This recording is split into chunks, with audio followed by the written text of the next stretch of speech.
News 18 Rajasthan के news room से ये वक्त हुआ है न्यूज 18 प्राइम का। नमस्कार, आपके साथ मैं रविंद्र सिंह। बुलेटिन की शुरुआत, खबरों की शुरुआत न्यूज 18 प्राइम के इस बुलेटिन की नेशनल खबर जो कि महाराष्ट्र से है। दो दुखद घटनाएं आज हुई हैं, उनमें से एक घटना की, एक हादसे की तस्वीर सीसीटीवी में कैद हुई हैं। आपको दोनों खबरें और दोनों घटनाएं बताते हैं, एक एक करके दो तस्वीरें पहले आप देख लीजिए।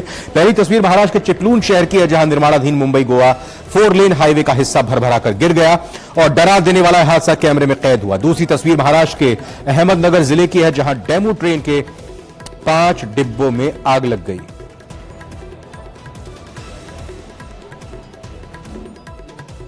तो ये पहले जो हादसा हुआ, जो हम आपको बता रहे हैं, महाराष्ट्र में जो दो बड़े हादसे हुए, मुंबई गोवा 4 लेन हाईवे भर भरा कर गिर पड़ा। तस्वीरें डरा देने वाली हैं, चौंका देने वाली हैं, रोंगटे खड़े कर देने वाली हैं और ये सारी तस्वीरें सीसीटीवी में कैद हो गई हैं। ये डरा देने वाला हादसा कैमरे में कैद हुआ। मुंबई गोवा 4 लेन हाईवे बन रहा है, जिसका एक हाईवे का ऊपरी हिस्सा भर भरा कर नीचे गिर पड़ा। तो आइए अब दूसरी तस्वीर भी फुल फ्रेम में देखने की कोशिश करते हुए आपको बताते हैं। दरअसल महाराष्ट्र के अहमदनगर जिले की ये तस्वीरें हैं। डेमू ट्रेन के 5 डिब्बों में आग लग गई। चलती ट्रेन में बताया जा रहा है कि आग लगी। ट्रेन के आग के बारे में जब जानकारी लगी तो ट्रेन को रोका गया। यात्रियों ने समय रहते डिब्बों से कूदकर, यानी कोचेस से कूदकर अपनी जान बचाई।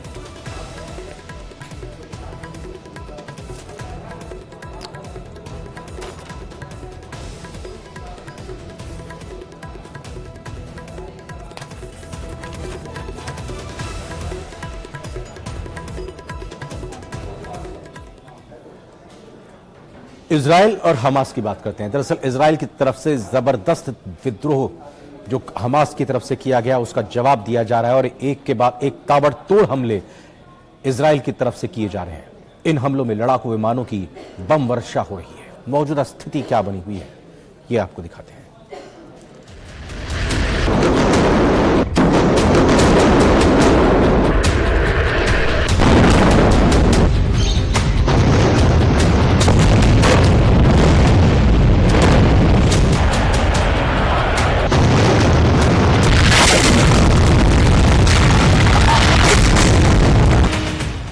घंटे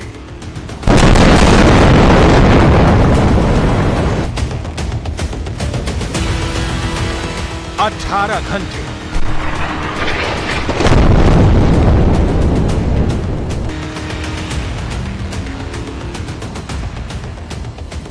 24 घंटे 36 घंटे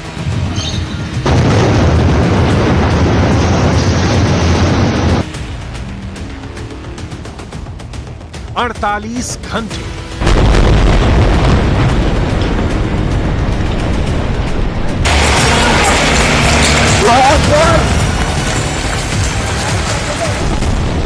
'इजराइल ने गाजा को कितने घंटे में फतह करने का प्लान तैयार किया है।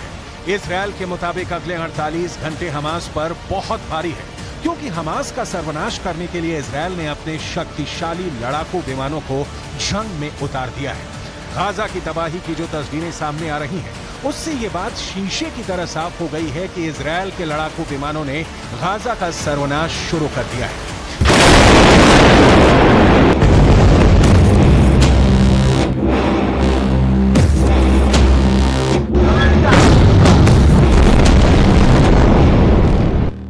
हमास का सर्वनाश, वीडियो नंबर 1।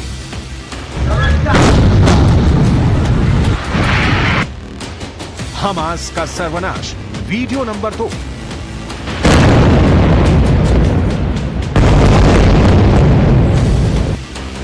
हमास का सर्वनाश, वीडियो नंबर 3।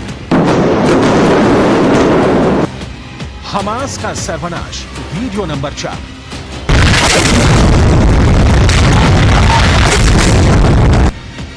हमास का सर्वनाश, वीडियो नंबर 5।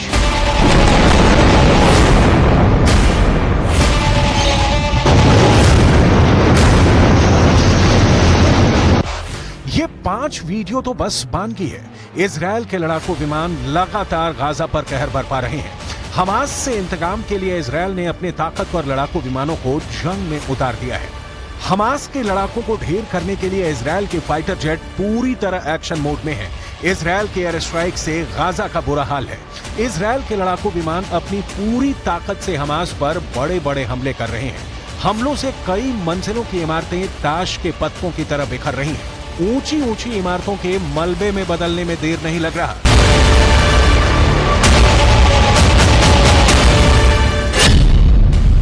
इजरायल एयरफोर्स के मुताबिक पिछले 20 घंटों में 2400 से अधिक हमास के ठिकानों पर एयर स्ट्राइक की गई है। इस एयर स्ट्राइक में इजरायल की तरफ से 2000 टन बम गिराए गए हैं।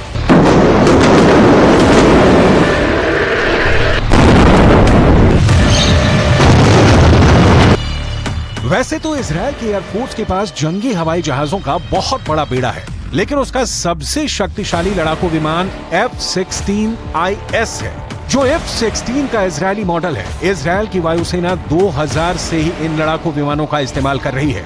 इन 23 वर्षों में इजरायल के पायलट को F-16 से दुश्मन देश को मलबे में बदलने की महारत हासिल कर ली है। F-16 की गिनती दुनिया के सबसे सुरक्षित और भरोसेमंद लड़ाकू विमानों में होती है।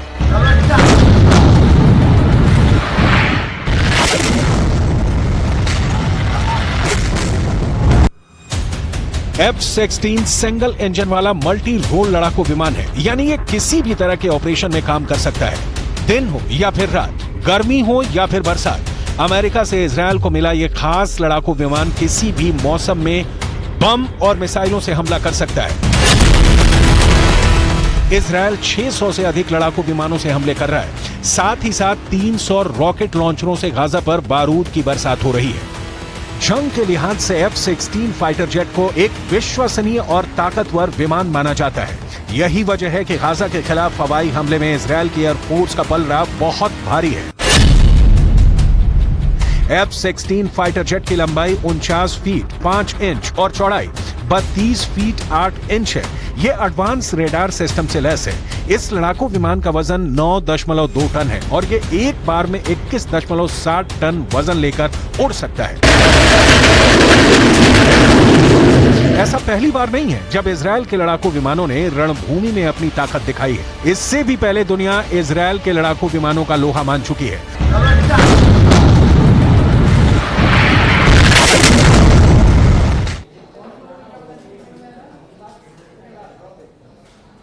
और अब नोएडा के चर्चित निठारी कांड की बात करते हैं। दरअसल यह मामला आज इसलिए सामने आया है क्योंकि इस मामले में दो जो दोषी करार दिए गए थे, सुरेंद्र कोहली और मनिंदरजीत सिंह पंढेर, उनको इलाहाबाद हाई कोर्ट ने बरी कर दिया, आरोप मुक्त घोषित कर दिया है।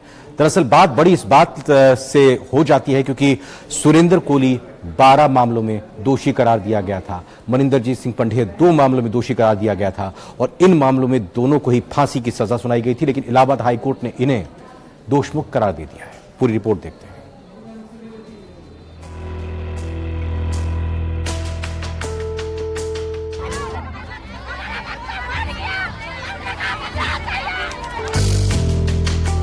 माफ ना करें, होगी सरकार से हमारी प्रार्थना यही है कि इसको दोनों को जरूर फांसी दे। मोदी सरकार से हमें यही निवेदन है, इनको फांसी जरूर दे। निठारी के नरपिशाच क्या होंगे आजाद? कोठी नंबर D5 में नरसंहार की कहानी।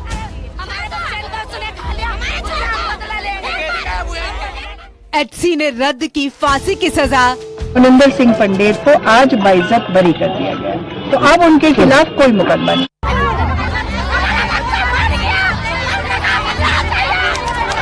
पंढेर बरी, कोहली की फांसी फिक्स। और जो कन्फेशन है वो वॉलंटरी नहीं है, जबकि जो है जो पहले वाला जो रिम्पा हल्दर का केस था उसमें हाई कोर्ट ने भी कह दिया कि वॉलंटरी है, सुप्रीम कोर्ट ने भी कह दिया कि वॉलंटरी है।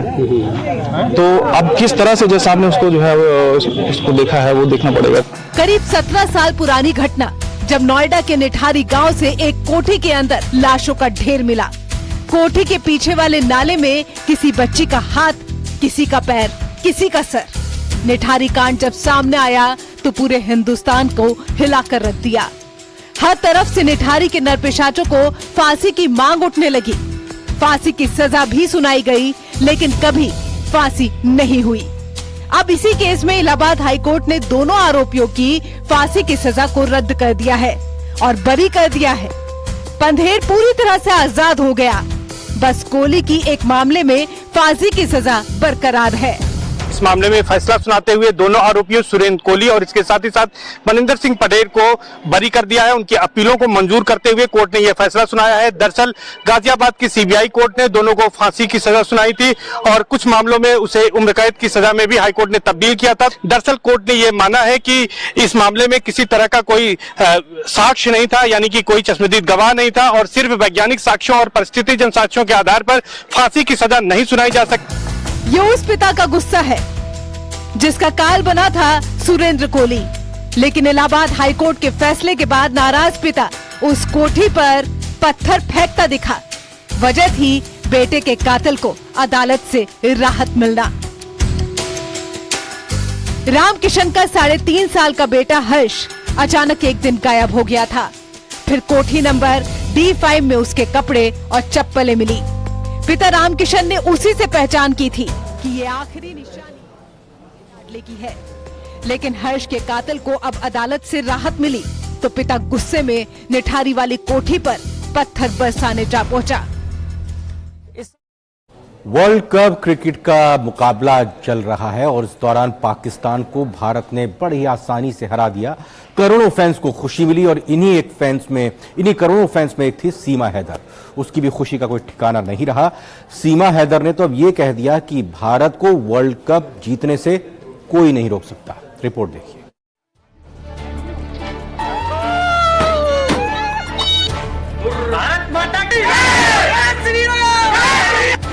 आजकल सीमा हैदर की खुशी का ठिकाना नहीं है।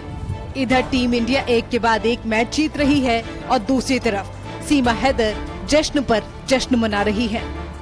कोहली के हर चौके पर सीमा झूम उठती है। रोहित के हर छक्के पर लड्डू बांट आती है और बुमराह के हर विकेट पर भारत माता की जय बोलने लगती है। माता की! माता की! भारत पाकिस्तान मैच से पहले तो सीमा हैदर भारत की जीत के लिए दुआएं मांग रही थी। वो पूजा पाठ में जुट गई थी और जब भारत की जीत हुई तो मानो सीमा की खुशी का ठिकाना नहीं रहा। भारत की जीत के बाद सीमा ने पूरे मोहल्ले में मिठाई बांटी और जमकर नारे लगाए। सीमा ने एक वीडियो भी रिलीज किया है। राधे राधे पूरे भारतीयों को भारत की जीत की बधाई। भारत के गुजरात के अहमदाबाद के ऐतिहासिक स्टेडियम मोदी जी के स्टेडियम में लगातार अपनी क्रिकेट में अपनी जीत को बना के रखा है और खेल भावनाओं से जीता है। और मोदी जी के शासन काल में खेलो इंडिया जीतो इंडिया, और हमने अपनी खुशी अपने भाई डॉक्टर AP सिंह, अपने परिवार, अपने मोहल्ले वालों के साथ मनाई, मिठाई बांट के मनाई और जश्न मनाया, फटाके फोड़े। हिंदुस्तान जिंदाबाद, भारत माता की जय, हिंदुस्तान जिंदाबाद। सीमा का कहना है कि टीम इंडिया ही वर्ल्ड कप जीतेगी और इसकी सबसे बड़ी वजह है भारत सरकार। सीमा हैदर के मुताबिक मोदी सरकार खेलों को बढ़ावा दे रहे हैं। भारत में खिलाड़ियों को अच्छी सुविधाएं दी जा रही हैं। यही वजह है कि भारत में खेलों को बढ़ावा मिल रहा है और भारत सभी खेलों में अच्छा प्रदर्शन कर रहा है। बात एशिया कप की हो या फिर क्रिकेट वर्ल्ड कप की। भारत माता की! भारत माता की! भारत माता की! पिछले कुछ महीनों से सीमा भारत के लिए जश्न मनाने का कोई मौका नहीं छोड़ती। चंद्रयान की सफलता के दौरान भी सीमा हैदर ने जमकर जश्न मनाया था। यही नहीं, सीमा हैदर हर भारतीय त्योहार भी पूरे रीति रिवाज के साथ मनाती है। क्रिकेट की सीमा हैदर पहले से ही दीवानी है। सीमा पाकिस्तानी है, लेकिन अब वो खुद को हिंदुस्तानी बताती है और टीम इंडिया के लिए चीयर करती है। सीमा का कहना है कि टीम इंडिया ने पाकिस्तान को हर मामले में करारी हार देकर साबित कर दिया है कि वर्ल्ड कप भारत ही जीतेगा। न्यूज़ 18 के लिए नोएडा से हिमांशु शुक्ला की रिपोर्ट।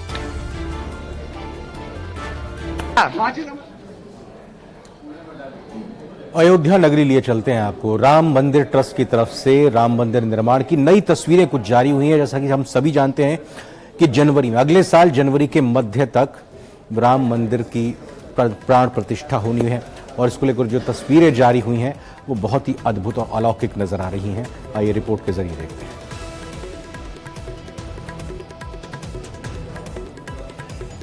तो राम मंदिर ट्रस्ट ने राम मंदिर निर्माण की नई तस्वीरें जारी की।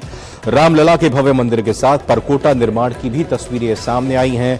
रामलला के प्राण प्रतिष्ठा की तैयारियां तेजी से चल रही हैं। जनवरी मध्य में एक भव्य समारोह में प्राण प्रतिष्ठा होगी।